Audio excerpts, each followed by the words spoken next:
ఒక యోగి ఆత్మకథ. అధ్యాయం 6. టైగర్ స్వామి. టైగర్ స్వామి గారి అడ్రస్ కనుక్కున్నాను. రేపు ఆయన దర్శనానికి వెళదాం. సంతోషకరమైన ఈ సూచన చేసినవాడు మా హైస్కూలు స్నేహితుడు చండి.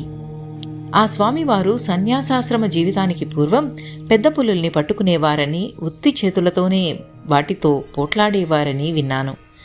ఈయన్ని కలుసుకోవాలని ఎంతగానో ఉవ్విళ్ళూరుతుండేవాణ్ణి.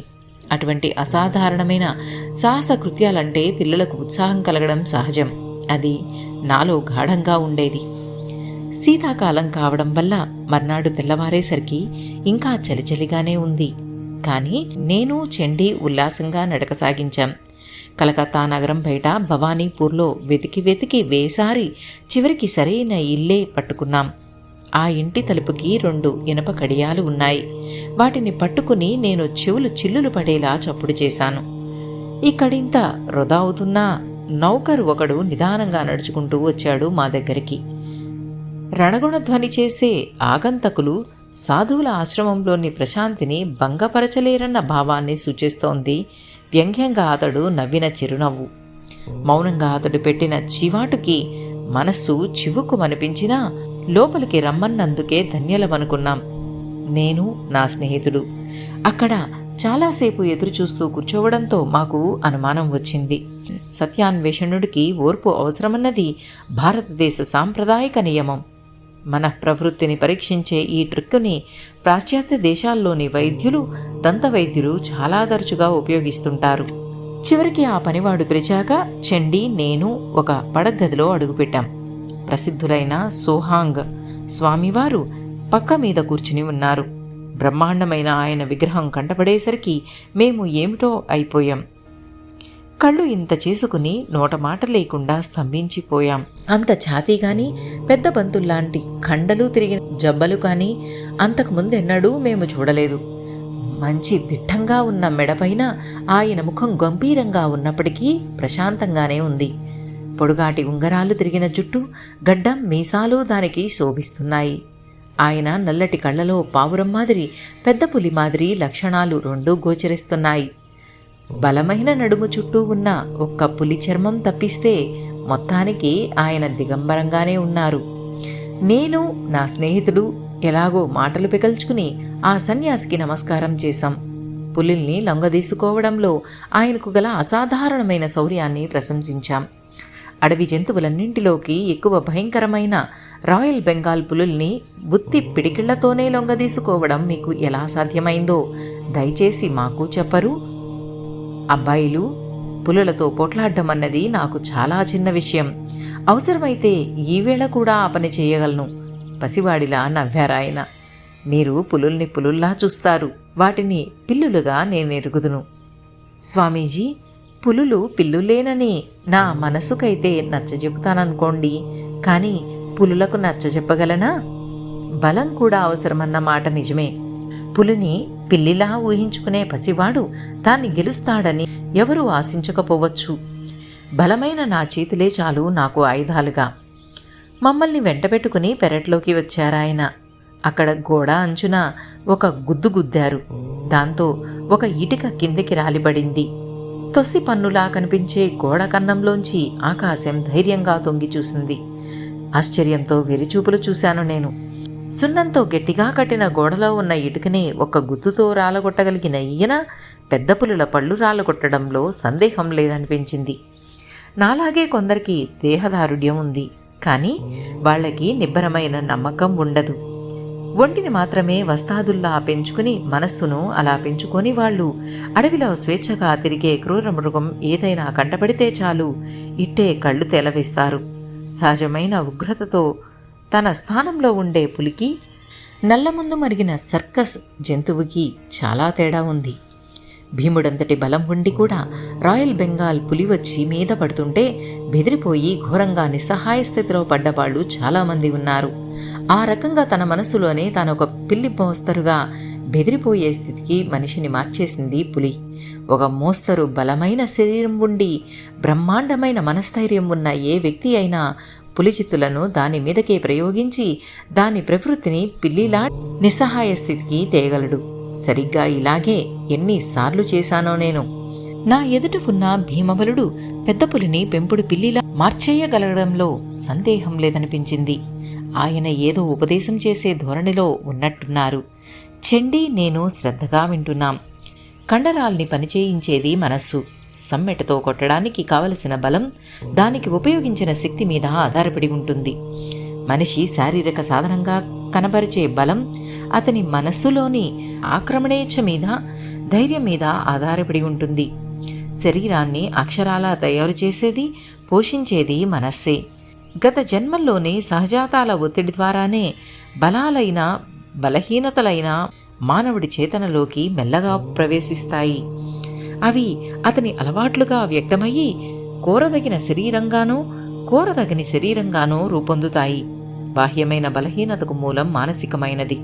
విషవలయ క్రమంలో అలవాట్లకు కట్టుబడ్డ శరీరం మనసును అడ్డగిస్తూ ఉంటుంది.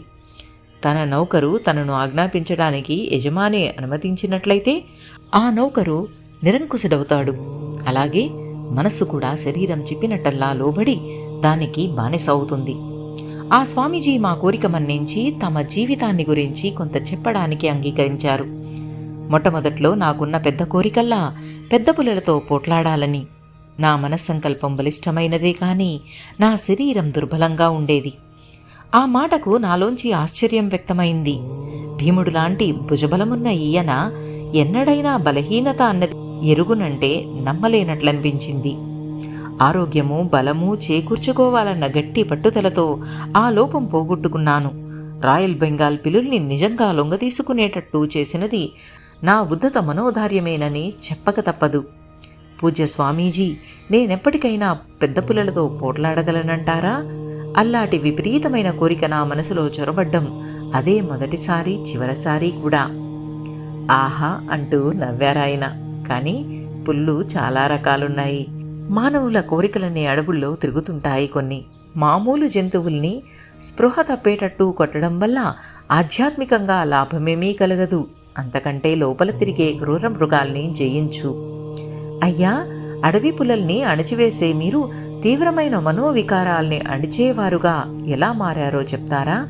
టైగర్ స్వామి కొంతసేపు మౌనం వహించారు. గతకాలపు దృశ్యాల్ని తిరగదోడుతున్నట్టుగా ఆ చూపు ఎటో ప్రసరించింది.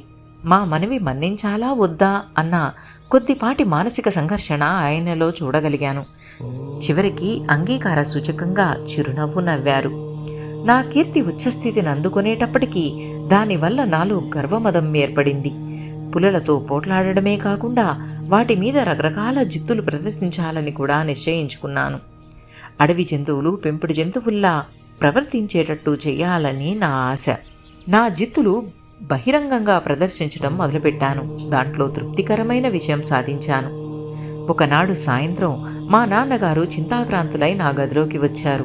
బాబూ, నీకో హెచ్చరిక ఉంది. కార్యకారణాలనే తిరగలి రాళ్ల మధ్య ఉత్పన్నమయ్యి రాబోయే ముప్పుల నుంచి నువ్వు తప్పించుకోవాలని నా కోరిక అన్నారు. నాన్నగారు, విధి నిర్ణయవాదులా మీరు శక్తివంతమైన నా కార్యకలాప జలాల్ని మూఢ విశ్వాసంతో కలుషం కానివ్వవలసిందేనా? నేను విధి నిర్ణయవాదిని కాను నాయనా, కాని మన పవిత్ర గ్రంథాలు బోధించే న్యాయమైన ప్రతిఫల నియమాన్ని నమ్ముతాను. అడవి జంతువులకు నీ మీద ఆగ్రహం ఉంది. దానివల్ల ఎప్పుడో ఒకనాడు నీకు ముప్పు రావచ్చు. నాన్నగారు, మీ మాటలు వింటుంటే నాకు ఆశ్చర్యంగా ఉంది. పులుల సంగతి మీకు బాగా తెలుసు. అవి అందమైనవే కాని కనికరం లేనివి. ఏమో, ఎవరికి తెలుసు? నా పిడిగుద్దులు వాటి ముద్దుబుర్రల్లోకి కాస్తంత విచక్షణా జ్ఞానాన్ని ఎక్కిస్తాయేమో. వాటికి సాధువర్తన అలవర్చడానికి అడవిని చక్కదిద్దే బడిలో నేనే హెడ్ మాస్టర్ని. నాన్నగారు, నన్ను పులుల్ని మచ్చిక చేసేవాడిలాగే చూడండి. పులుల్ని చంపేవాడినని ఎన్నడూ అనుకోకండి. నేను చేసే మంచి పనులు నాకు చిరుపు ఎందుకు చేస్తాయి? నా జీవిత మార్గాన్ని మార్చుకోవాలన్న ఆజ్ఞ ఏదీ విధించవద్దని మిమ్మల్ని బతిమిలాడుకుంటున్నాను. చెండి నేను ఎంతో శ్రద్ధగా వింటున్నాం. వెనుకటి సంకట స్థితి అర్థం చేసుకుంటూ భారతదేశంలో పిల్లలెవరూ తల్లిదండ్రుల కోరికలను తేలికగా తీసిపారేసి చిత్తం వచ్చినట్లు నడుచుకోరు. టైగర్ స్వామి గారు ఇంకా ఇలా చెప్పారు. నేనిచ్చే సంజాయిషిని నాన్నగారు నిర్వికార మౌనం వహించి విన్నారు. నిన్న తరువాత గంభీరంగా ఒక విషయం వెల్లడించారు.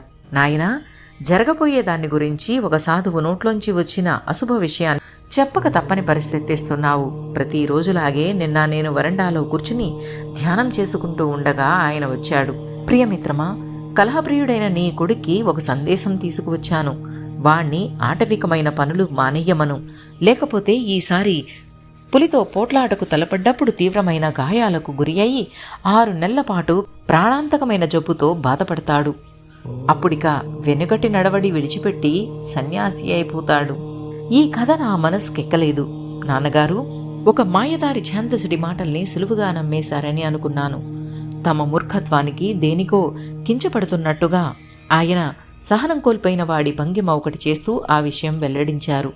చాలాసేపటి వరకు గంభీరంగా మౌనం వహించడం చూస్తే మేమక్కడ ఉన్న సంగతే ఆయన ఎరుగనట్టున్నారు. అంతవరకు చెప్పిన కథలో విడిచిపెట్టిన కొస మళ్లీ అందుకుని సాగించేసరికి ఆయన స్వరం హఠాత్తుగా మందగించింది. నాన్నగారు హెచ్చరించి అట్టే కాలం కాకముందే నేను కూచ్ బిహార్ రాజధానికి వెళ్ళాను. ప్రకృతి సౌందర్యంతో నిండిన ఆ ప్రాంతం నాకు కొత్త విశ్రాంతిగా అక్కడ కొంత మార్పు ఉంటుందని ఆశపడ్డాను. మామూలుగా ప్రతి చోటా జరిగేటట్టుగానే అక్కడ కూడా వీధుల్లో జనం నన్ను వింతగా చూస్తూ వెంటబడ్డారు. గుసగుసలాడుతూ వాళ్లు చేసే వ్యాఖ్యానంలో కొన్ని ముక్కలు పట్టుకున్నాను కూడా. అడవి పుల్లలతో పోట్లాడేవాడు ఈయనవి కాళ్ళ చెట్ల బోదలా. ఆయన మొహం చూడు, పులిరాజు అవతారమే అయి ఉండాలి. వార్తాపత్రికలు వేసే తుది సంచికల్లా పల్లెటూరి పిల్లకాయలు ఎలా పనిచేస్తున్నారో తెలుసా? ఇంతకంటే కూడా ఆలస్యంగా వెలువడే పత్రికల్లా ఆడవాళ్లు ప్రసంగ విశేషాలు ఇంటింటికి ఎంత వడిగా వ్యాపిస్తాయో. కొన్ని గంటల్లోనే నేను ఊళ్ళో ఉన్నందుకు ఆ నగరమంతటా కోలాహలం చెలరేగింది. సాయంత్రం నేను ప్రశాంతంగా విశ్రాంతి తీసుకుంటున్నాను. ఇంతలో దౌడు తీసే గుర్రాల చప్పుళ్లు వినిపించాయి. అవి నా బసకెదురుగా వచ్చి ఆగిపోయాయి. తలపాగాలు పెట్టుకున్న పొడుగాటి పోలీసోళ్లు కొందరు లోపలికి వచ్చారు. నేను ఆశ్చర్యపడ్డాను. మానవ చట్టం సృష్టించిన వీళ్లకి అన్నీ సంభవమైనవే అనుకున్నాను. కానీ బొత్తిగా ఏమీ రాదని విషయాల గురించి దండించబోరు కదా అనిపించింది. కానీ ఈ ఆఫీసర్లు అలవాటు లేనంత అతి వినయంతో వంగి నమస్కరించారు. ఒక్కసారి శ్రీ పరమహంస యోగానంద గారిని మనస్ఫూర్తిగా మనసులో తలుచుకుంటూ అధ్యాయం 6 టైగర్ స్వామి మొదటి భాగం ముగిద్దామండి. మిగతా 2వ భాగం మరలా చెప్పుకుందాం. ఈ వీడియో కనుక మీకు నచ్చినట్లయితే ప్లీజ్ లైక్ చేయండి, షేర్ చేయండి, సబ్స్క్రైబ్ చేయని వారు సబ్స్క్రైబ్ చేయండి. థ్యాంక్ యూ అండి. మీ సరిత.